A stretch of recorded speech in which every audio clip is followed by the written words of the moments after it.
No. Di ba? Taga Cavite ka ba? Hindi totoo, taga Cavite to. Ang daming Cavite. Dito ka lang.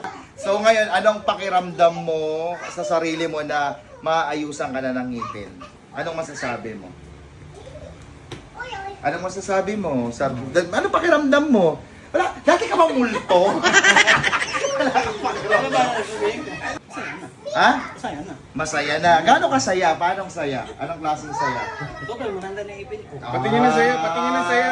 Patingin ng saya, patingin ng saya. Siyempre, ito, halika, Akachi. Siyempre, ako, nakita mo yung ngipin ko. Ayan, nakita mo yung ngipin ko. Makinig ka, ha? Ang ngipin ko ay veneer. Ginawa ni Doc Yam, veneer. Kay Kachi naman, braces up and down. Kay Sherwina naman, naka-brace at naka-jacket. Anong gusto mo ipagawa sa'yo? Santo. Sa...